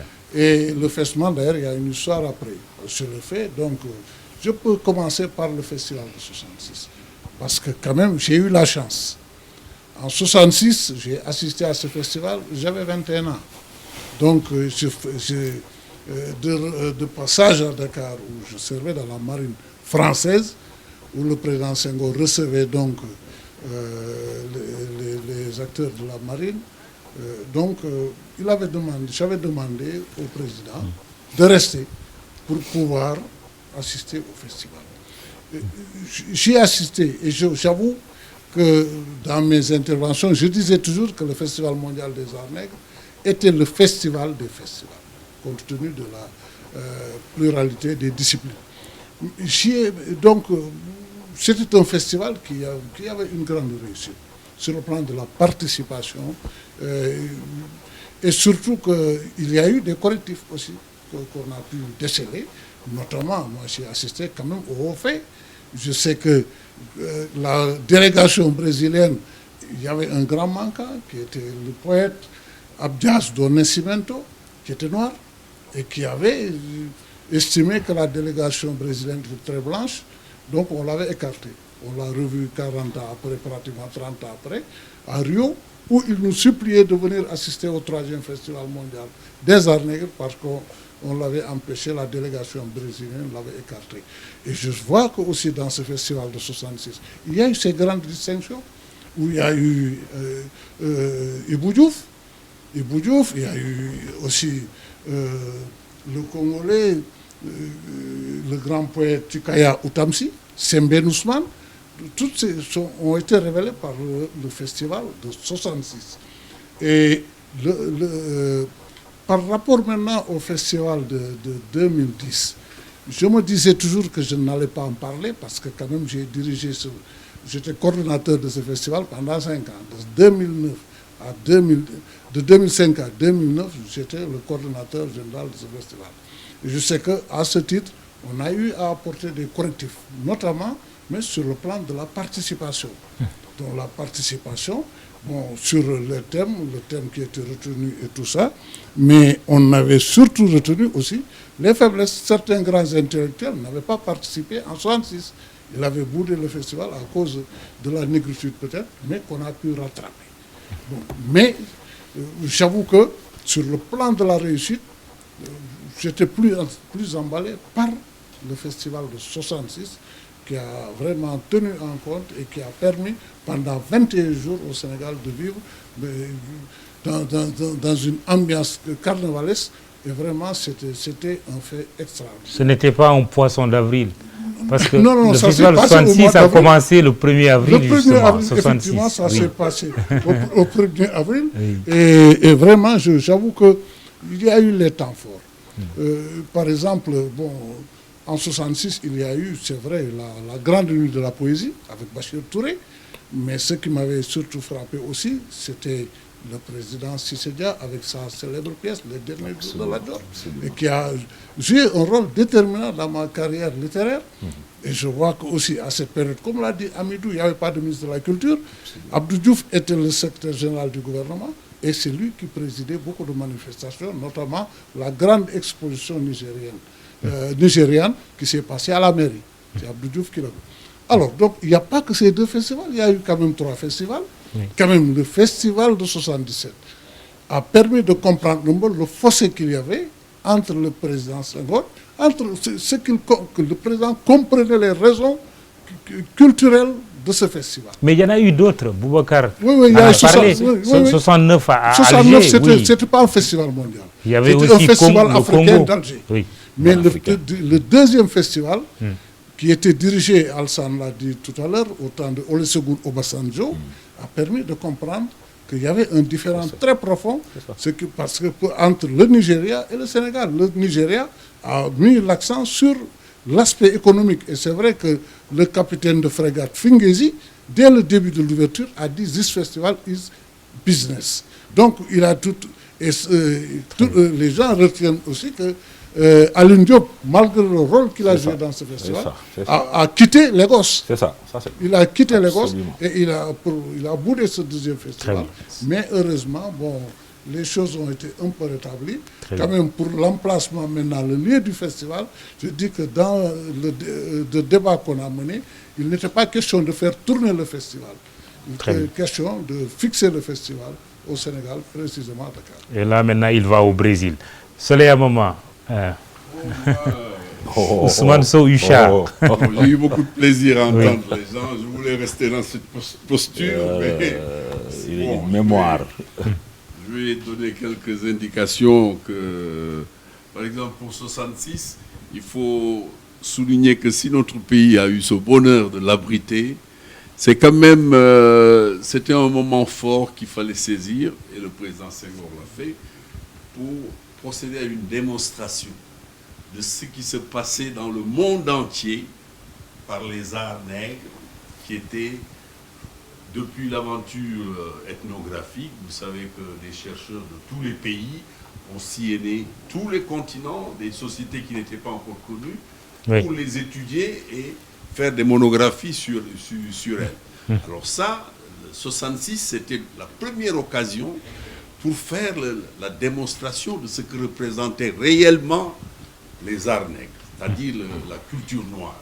Et ça, le festival mondial avait eu comme principal objectif, à mon sens, c'était ça.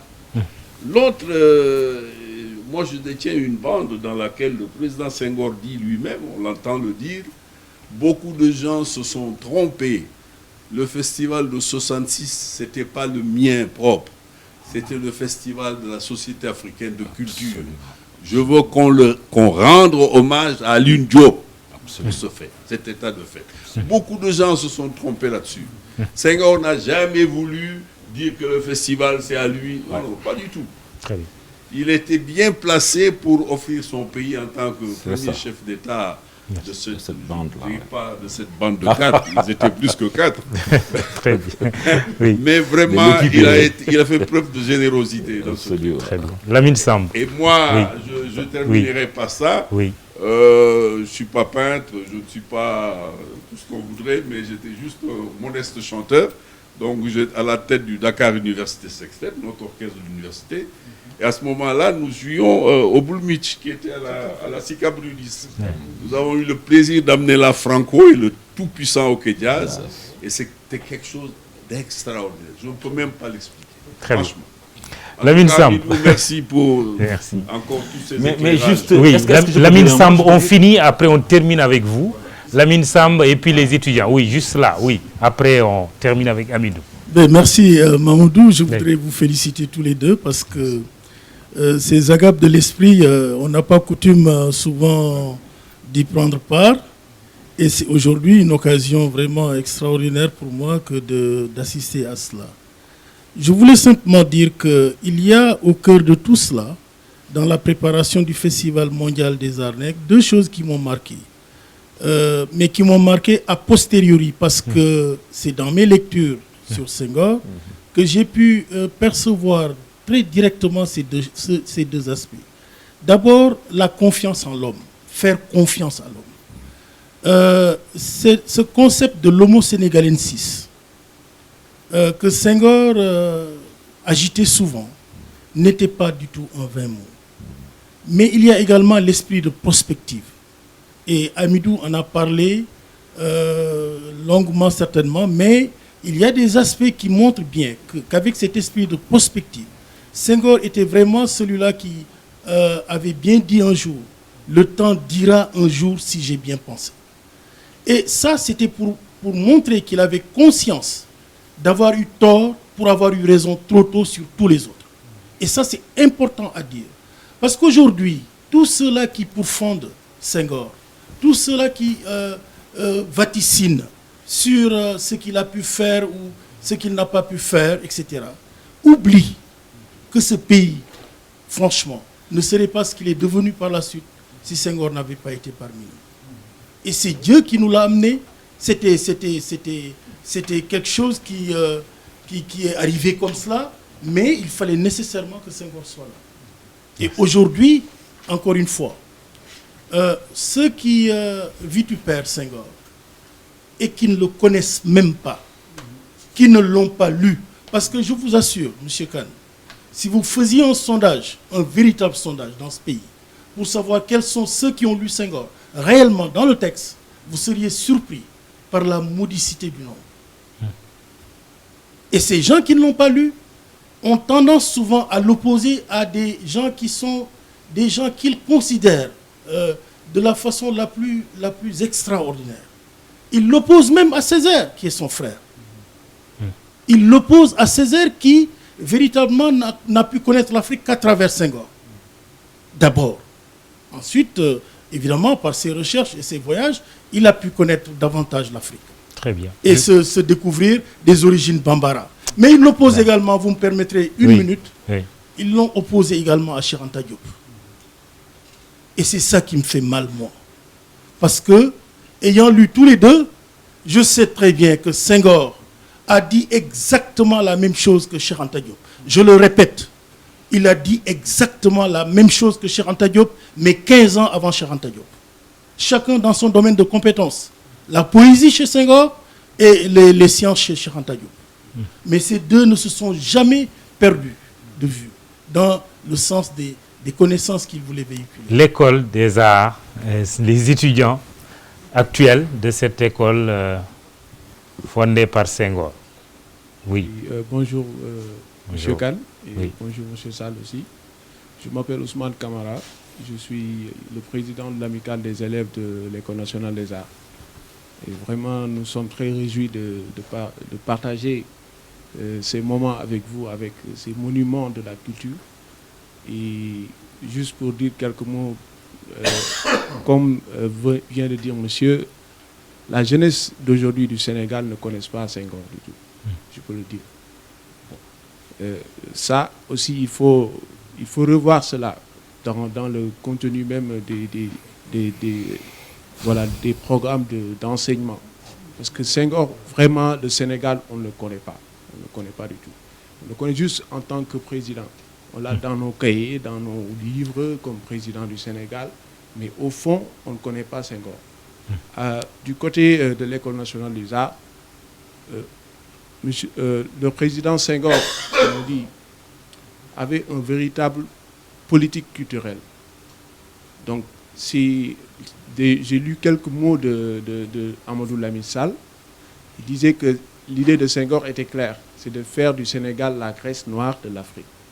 C'est dès 1962, le Sénégal a commencé méthodiquement à se doter d'infrastructures culturelles, à savoir comme le musée dynamique, le conservatoire, le théâtre national Daniel Sorano, l'Institut national des arts, d'où se faisait la formation artistique.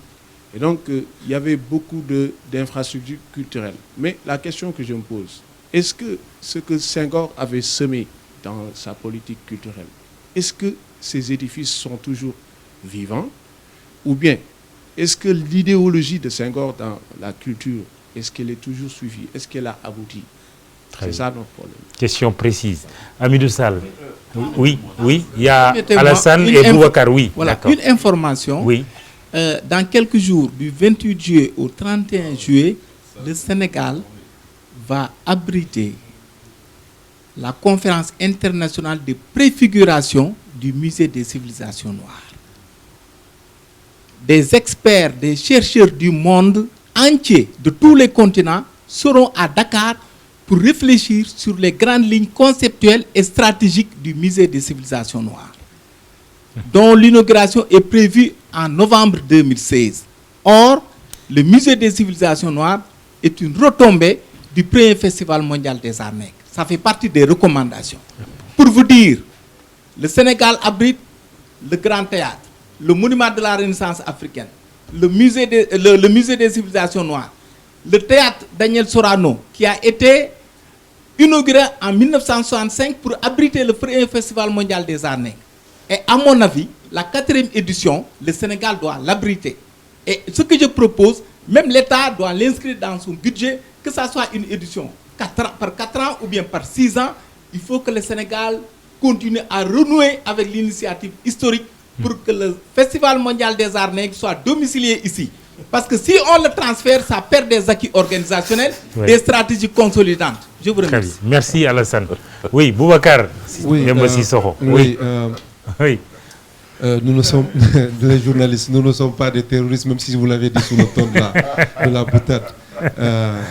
Mais nous ne prenons pas des armes, heureusement. Voilà, peut-être c'est nos micros qui font peur. L'arme de l'esprit. Heureusement. Mais M. Bey, le festival qui s'est déroulé en 1969 à Alger n'était pas seulement africain, c'était un festival panafricain.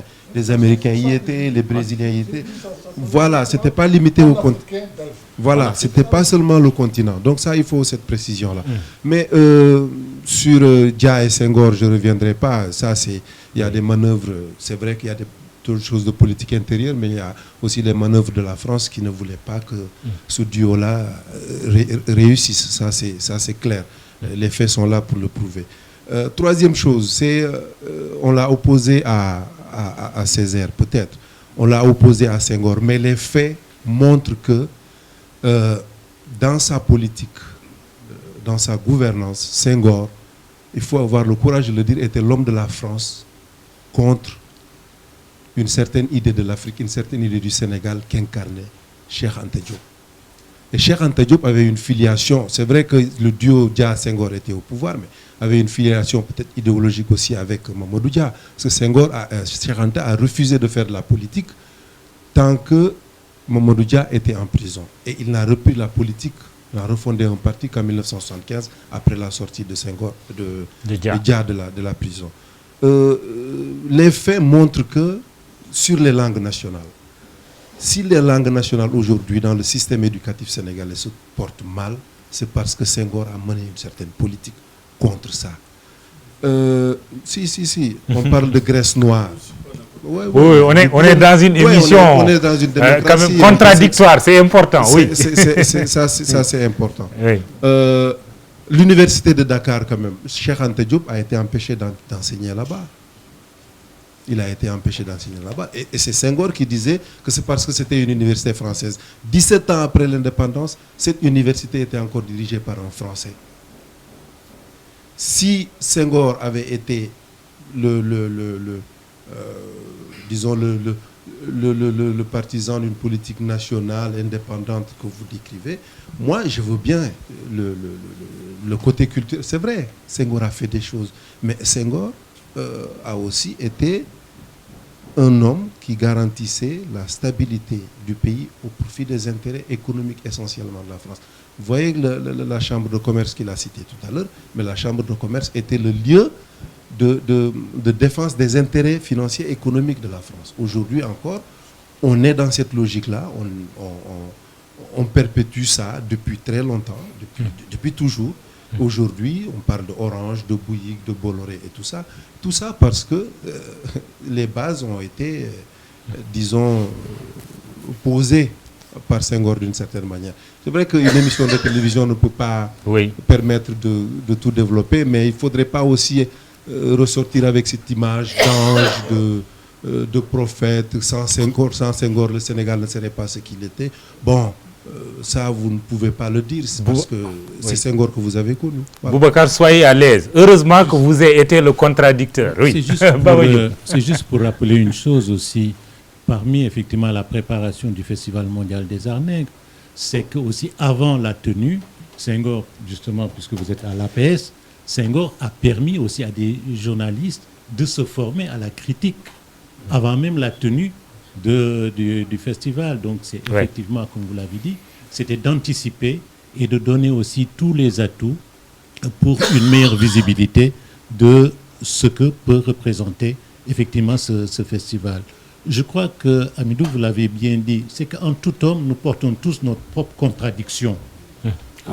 Nous portons ça, il est vrai, en fouillant dans les écrits de Senghor, il y a des choses qui sont contradictoires par rapport à sa tenue. Ça, c'est l'être qui est comme ça. Mais je crois que ce qu'il faut retenir, ce sont des choses qui sont positives, sur lesquelles nous pouvons effectivement nous appuyer et continuer.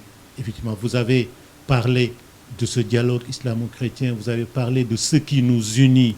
Et moi, je suis étonné de savoir, on m'avait confié un travail sur Senghor, je me suis surpris à voir dans ma bibliothèque pas mal de bouquins sur Senghor que j'avais lus depuis et que, bon, à choisir entre effectivement Senghor, Cheikh Anta, nous tous nous avons connu une jeunesse, nous étions plus du côté révolutionnaire, entre guillemets, etc.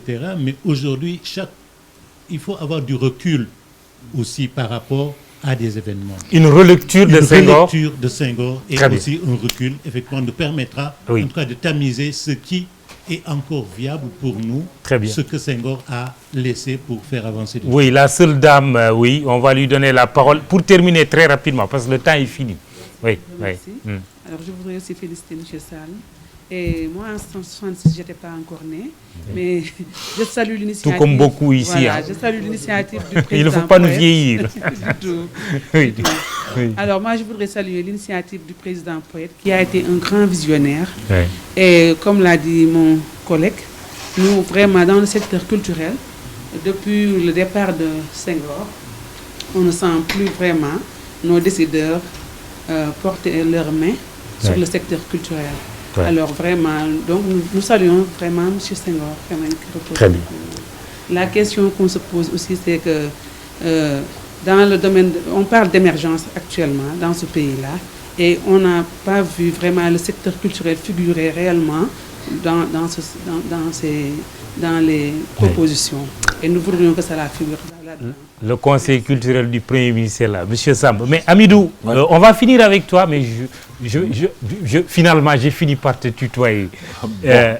Et je te fais une surprise, c'est cette vidéo que nous allons regarder.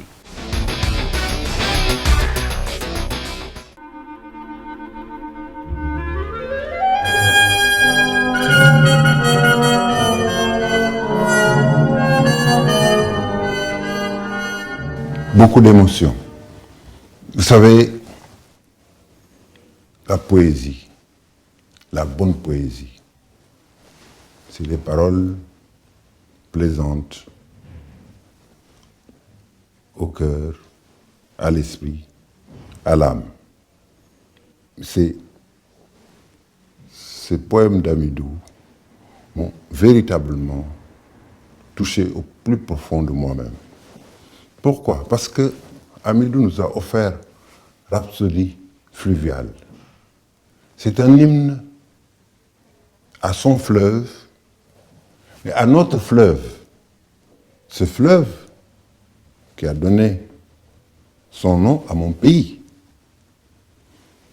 Et en même temps, Hamidou a réalisé le tour de force d'être une sorte de synthèse réussie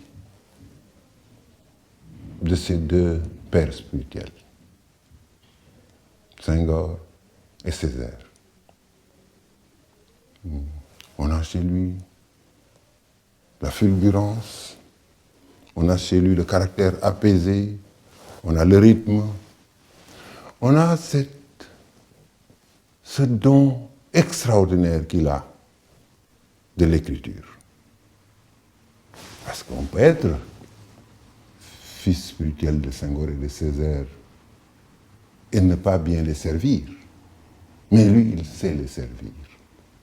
Il sait servir son peuple et notre humanité en leur donnant ce beau joyau qu'est ce poème, ce livre Rhapsodie fluviale.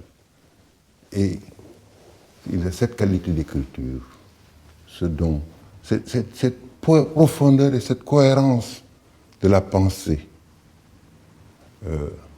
ce rythme, cette harmonie, cet équilibre. C'est tout simplement merveilleux. Et moi, je dis que c'est vraiment un chef-d'œuvre qu'il a commis.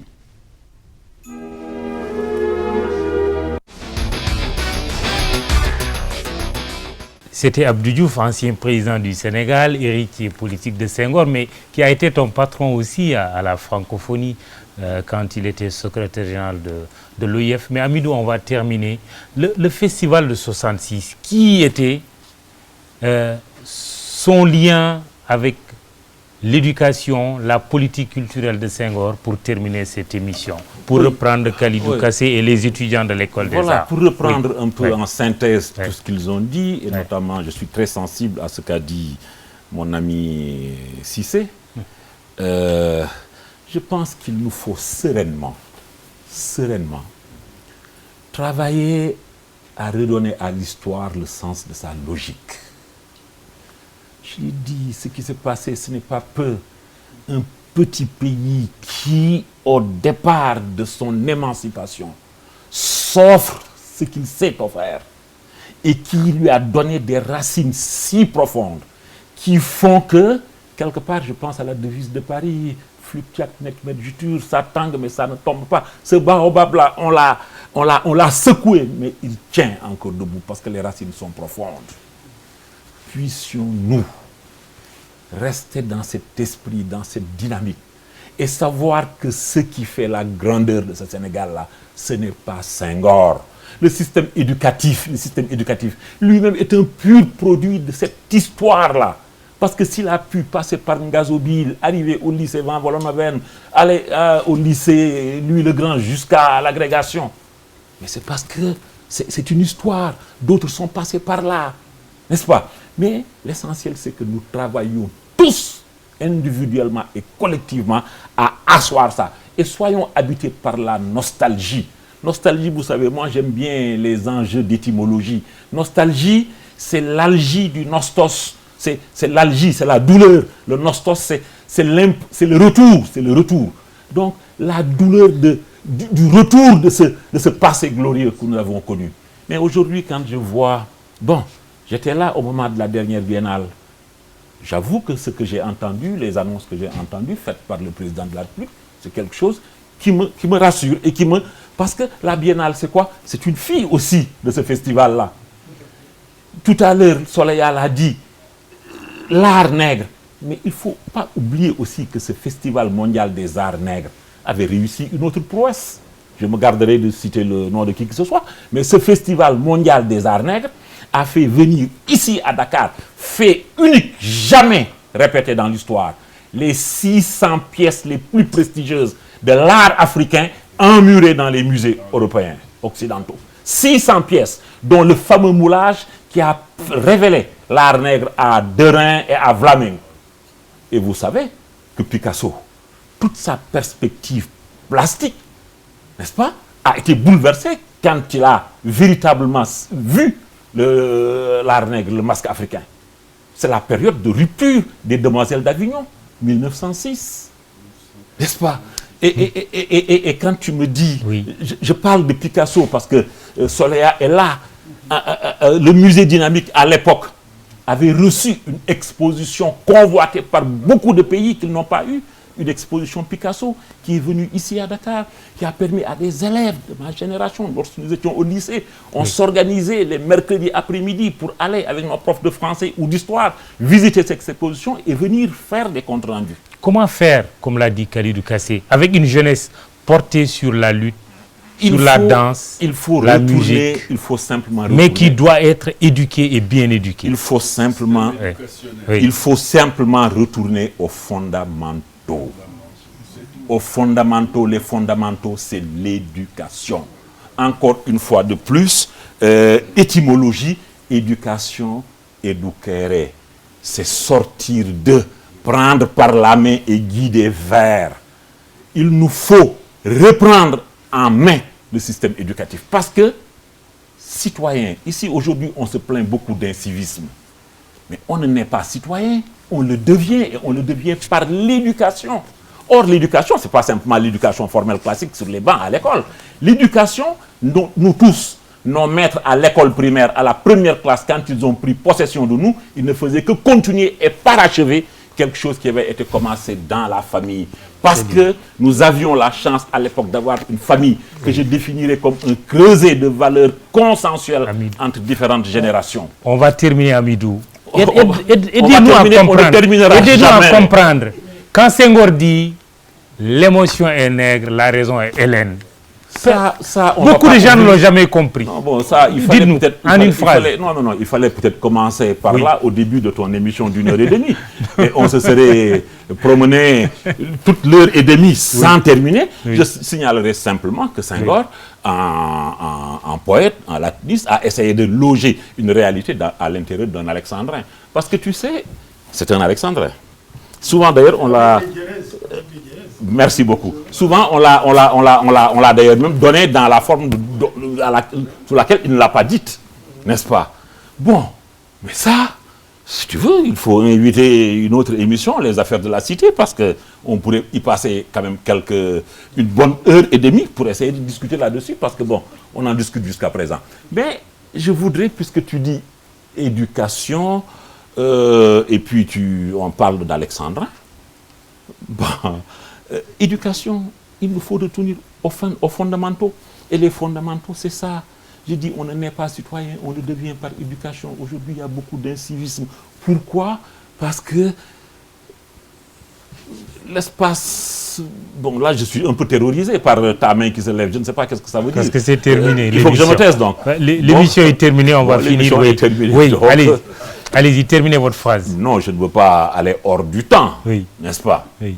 Non, je voulais simplement dire que la ville, URBS, c'est ça qui a donné urbanisme. C'est ça qui a donné aussi urbanité. Or, sans urbanité, on ne peut pas vivre dans un espace restreint. Aujourd'hui, dans la petite ville ou dans la petite ville de Dakar et environ, moins de 1% de la superficie nationale, près de 80% du parc automobile sénégalais sur ce moins de 1%. 80% du parc automobile ou 90% de ceux qui conduisent ont réécrit le code de la route en fonction de leur ego et de leur vision. Et on dit que quand chacun a sa règle, tout se dérègle. Puissions-nous travailler à d'abord revenir aux fondamentaux, organiser d'une manière meilleure notre système éducatif qui a produit l'excellence, ensuite nous arrimer et nous asseoir dans une citoyenneté qui fera que nous respecterons davantage les règles, que nous respecterons notre voisin, que nous saurons que cet espace est à partager et que ce pays est à construire ensemble. On ne construira jamais le Sénégal en dressant ce qu'il a de meilleur contre ce qu'il a de meilleur. Moi, je ne suis pas un homme politique, les cloisons politiques, mais je pense que nous devrions être des soldats du décloisonnement. Parce qu'il arrive quelquefois qu'on cloisonne le Sénégal. N'est-ce pas? Décloisonnons-le, retournons aux fondamentaux, mais surtout, enracinons-nous dans notre culture. Parce que notre culture traditionnelle est une culture faite de respect et d'élégance et d'élévation. Voilà. Merci, Hamidou Sall, qui était l'invité des Affaires de la Cité. Écrivain essayiste, ses deux ouvrages, Rhapsodie fluviale, Circonstances du cœur. Il est aussi le directeur général de la Fondation Forest. On n'a pas eu l'occasion d'en parler. Ce sera une autre fois. Merci d'avoir suivi les Affaires de la Cité. Prochain numéro, le mois prochain. Bonsoir.